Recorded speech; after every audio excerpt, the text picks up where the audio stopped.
Target with PS Parihar channel में आपका स्वागत है। आइए शुरू करते हैं और देख लेते हैं कि दैनिक सायंकाल समाचार के इस वीडियो में विद्यार्थी जीवन से संबंधित कौन कौन सी सूचनाएं है। तो वीडियो को जल्दी से लाइक कर दें, शेयर कर दें। जिन छात्रों ने चैनल को अभी भी सब्सक्राइब न किया हो तो जल्दी से सब्सक्राइब करें ताकि आप लोगों को इसी प्रकार की ऑथेंटिक अपडेट से सबसे पहले मिलती रहे। चलिए शुरू करते हैं। बात करते हैं सबसे पहले एक हंगामे की, विद्यालयों के मर्जर की। विद्यालय की मर्जर की जो प्रक्रिया बहुत तेजी से इस समय चल रही है और रोज किसी न किसी जिले की जानकारी आपको मिल रही होगी। बहुत सारे पत्र भी वायरल हो रहे हैं, कभी हाथरस के बारे में, कभी लखनऊ के बारे में, कभी प्रयागराज के बारे में, कभी बरेली के बारे में आपने सुना होगा। लेकिन बात यह है कि आखिरकार सरकार ऐसा कर क्यों रही है। सरकार का एक तर्क है कि विद्यालयों में बच्चे नहीं हैं। सरकार पहले तो सरकारी जो जितने भी संस्थान है उनकी दुर्गति ही ऐसी कर देती है कि वो पूरी तरीके से बर्बाद हो जाएं और फिर ये सरकार कहे कि अब कोई फायदा नहीं, यहाँ पर कोई ये संस्थान चल नहीं रहा है, अब या तो इसको बेच देते हैं, या तो इसको बंद कर देते हैं, या विलय कर देते हैं, या समायोजन कर देते हैं। ये शायद आज ही के समाचार पत्र है, आपने देखा होगा। आज के पेपर में आया था, लिखा शैक्षिक सत्र शुरू हुए 2.5 माह बीत गए, किताबें मिली न कार्य पुस्तिका। तीसरी के बच्चों को नहीं आया पाठ, निदेशक बोले 1 माह में खामियां सुधारो। और बहुत सारे जो टीचर हैं वो सोते रहते हैं, गाते रहते हैं और कभी कुछ करते हैं, कभी कुछ करते हैं, लेकिन पढ़ाई नहीं करते। कुछ ऐसी चीजें भी वायरल होती रहती हैं।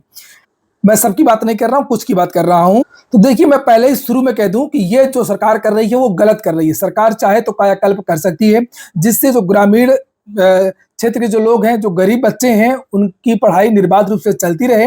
और अगर विद्यालय सरकारी बंद हो जाएंगे तो बहुत सारे ऐसे बच्चे हैं, बहुत सारे ऐसे लोग हैं जिनकी पढ़ाई पूरी तरीके से समाप्त हो जाएगी, खासतौर से बालिकाओं की। लेकिन हम लोग बात कर रहे थे कि ये जो दुर्गति हुई है, ये दुर्गति आखिरकार क्यों की गई। ये देखिए, यहाँ पर ये पुराना पेपर है, लिखा शिक्षा में सुधार के सुझावों को लागू नहीं करती हैं सरकारें।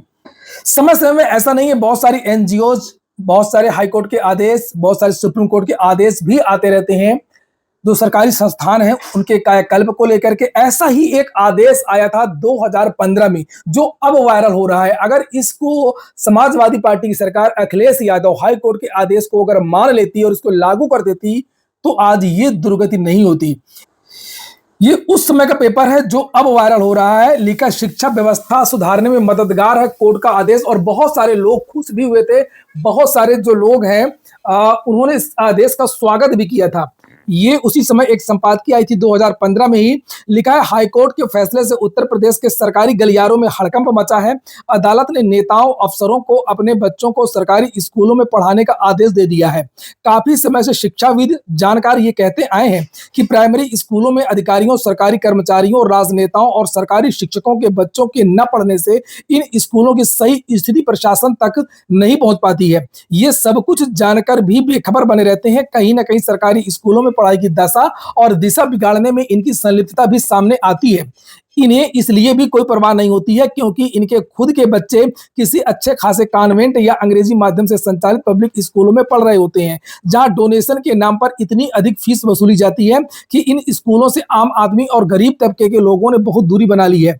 ऐसा नहीं कि सरकारी शिक्षक अयोग्य होते हैं, इसलिए सरकारी स्कूलों की हालत बदतर हुए। इन्हीं माँ साहबों के घर पर शाम के समय कोचिंग क्लास संचालित होती है जो इनकी योग्यता पर 4 चांद लगाती है। स्कूलों में अपने कार्य के प्रति निकम्मेपन को जग जाहिर करती है। सरकारी बजट का एक बहुत बड़ा हिस्सा शिक्षा की मद के रूप में खर्च करती हैं। वर्तमान में तो सरकारी स्कूलों में न केवल मुफ्त शिक्षा ही दी जा रही है बल्कि भोजन, ड्रेस, किताबें भी बच्चों को निःशुल्क मुहैया कराई जा रही हैं। मैं हाईकोर्ट का आपको आदेश बताता हूं, हाईकोर्ट ने क्या आदेश दिया था। ये देखिए, ये उस समय का पेपर। इलाहाबाद हाईकोर्ट ने मंगलवार को एक बड़ा फैसला सुनाया कि राज्य के सभी सरकारी अधिकारियों को अपने बच्चों को प्राथमिक सरकारी स्कूलों में अनिवार्य रूप से पढ़ाने को कहा है। ऐसा नहीं करने वालों के खिलाफ कोर्ट ने कार्रवाई करने को भी कहा है। और उस समय लिखा था कि हाईकोर्ट ने प्रदेश के मुख्य सचिव को यह आदेश दिया है कि वह अन्य अधिकारियों से परामर्श करके यह सुनिश्चित करें कि सरकारी, अर्ध सरकारी विभागों के सेवकों, स्थानीय निकायों के जनप्रतिनिधियों, प्रधान वगैरह जो होते हैं, न्यायपालिका और सरकारी खजाने से वेतन जो भी प्राप्त करता है या मानदेय प्राप्त करता है या धन प्राप्त करता है, उनके बच्चे अनिवार्य रूप से बोर्ड द्वारा संचालित स्कूलों में शिक्षा प्राप्त करें। ऐसा न करने वालों के खिलाफ दंडात्मक कार्रवाई की जाए। यदि कोई कॉन्वेंट स्कूल में अपने बच्चों को पढ़ाने के लिए भेजे तो उस स्कूल में दी जाने वाली फीस के बराबर धनराशि उसके द्वारा प्राप्त सरकारी खजाने में प्रतिमाह जमा कराई जाए। आगे लिखा, कोर्ट ने सहायक अध्यापकों की भर्ती में 50% सीधी भर्ती, 50% पदोन्नति से भर्ती के खिलाफ याचिकाओं पर हस्तक्षेप नहीं किया। कोर्ट ने प्रदेश की 1,40,000 जूनियर और सीनियर बेसिक स्कूलों में अध्यापकों के 2,70,000 पद खाली थे 2015 में। पदों सहित स्कूलों में ये कहा था सरकार ने उस समय कि इन पदों को भरा भी जाए। ये 1,40,000 जूनियर और सीनियर बेसिक स्कूल यानी कि 1 to 5 और 6 to 8 टोटल जो पद खाली थे उस समय 2,70,000।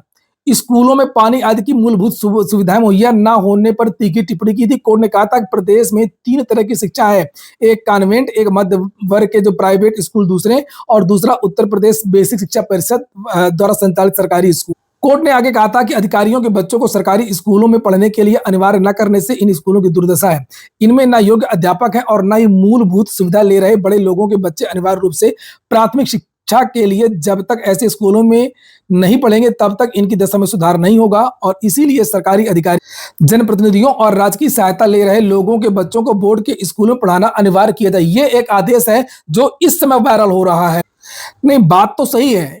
ऐसा ऐसा बिल्कुल ऐसा भी नहीं है कि बच्चे कम नहीं हुए, निश्चित तौर पर बच्चे कम हुए हैं और सरकार की लापरवाही भी है। जैसे अभी आपने देखा कि वर्तमान सरकार के कार्यकाल में अभी कापी किताबें नहीं दी गई, और इस पहले की सरकारें भी इस तरीके की, जो समाजवादी की पार्टी की जो सरकार थी, अगर उस सरकार ने इस नियम को लागू कर दिया होता, कुछ न कुछ पेनाल्टी लगाती, कुछ न कुछ जो बच्चे वहां पर पढ़ रहे होते उनको कुछ पारितोषिक वगैरह मिलता, या जो सरकारी स्कूल है उनकी जिम्मेदारी तय की जाती कि जिसके विद्यालय में ज्यादा बच्चे होंगे उनको इंक्रीमेंट मिलेगा, या जिनके जिनके बच्चे अच्छे नंबर लाएंगे, जिन विद्यालयों के, उनको कुछ प्रमोशन मिलेगा। तो इस तरीके की कुछ चीजें की गई होती तो आज ये दुर्गति नहीं होती। तो फिलहाल सरकार, इसका व्यापक विरोध होना चाहिए जो सरकार कर रही है, और सरकार इस पे जो छात्रों की जो संख्या जो बढ़ाना है और जो इन विद्यालयों का कायाकल्प करना है उसको लेकर के ठोस रणनीति बनाए, कड़े नियम बनाए। और आप लोग अपनी जो बात है वो कमेंट बॉक्स में रख सकते हैं, आप लोग भी अपने सुझाव कमेंट बॉक्स में दे सकते हैं। एक और न्यूज है कि डीएलएड के जो प्रदेश अध्यक्ष हैं उनकी रिहाई का जो आदेश है वो जारी हो गया है, और उनके निकलने की जो प्रक्रिया वो शुरू हो गई है। थोड़ी देर में ही वो नैनी सेंट्रल जेल से बाहर आ जाएंगे। अगली सूचना एसएससी को लेकर के, SSC CHSL combined higher secondary level का जो विस्तृत नोटिफिकेशन जारी हो गया है। 23 तारीख से इसके आवेदन शुरू हो रहे हैं, 18 तारीख इसकी लास्ट डेट है। 12वीं पास विद्यार्थी आवेदन कर सकते हैं, और पदों की संख्या लगभग 3,131 है। तो जो भी विद्यार्थी हों वो इसके लिए जो आवेदन है वो शुरू कर सकते हैं। और अगर अधिक जानकारी आपको प्राप्त करनी है तो ये जो नोटिफिकेशन है वो मैं अपने टेलीग्राम चैनल पर डाल दूंगा, आप लोग जाकर के देख लीजिए। एज वगैरह के बारे में भी इसमें जानकारी दी गई है। अगली सूचना है टीजीटी एग्जाम को लेकर के। जानकारी ये मिली है कि अभी तक शासन से मंजूरी नहीं मिली है टीजीटी एग्जाम को लेकर के, और इसीलिए अभी तक इसकी जो नोटिस है वो जारी नहीं हुई है। दूसरा कारण ये भी है कि जो चेयरमैन है वो प्रयागराज में नहीं है, शिक्षा सेवा चयन आयोग नहीं आ रही हैं, वो ज्यादातर लखनऊ में रहती हैं, आला अधिकारियों से मिल रही हैं, चाहे एग्जाम वाली बात हो या अन्य बात हो। जानकारी तो ये भी मिल रही है कि शिक्षा सेवा चयन आयोग में बहुत ज्यादा अंतर्द्वंद चल रहा है, बहुत सारी आंतरिक समस्याएं हैं, जिसकी वजह से परीक्षाएं शिक्षा सेवा चयन आयोग नहीं आयोजित करवा पा रहा है। और शिक्षा सेवा चयन आयोग का यही कहना है कि जब तक शासन से मंजूरी नहीं मिल जाएगी तब तक हम परीक्षाएं नहीं करवा सकते हैं। और मैंने बताया भी था कि जो नई तारीखें हैं टीजीटी की, जो जुलाई के बारे में बताया गया था, उसका प्रस्ताव बना करके शासन को भेजा गया था। अभी तक मंजूरी नहीं मिली है, आज तक की यही अपडेट है। अब भगवान जाने आगे क्या होने वाला है, क्या नहीं होगा।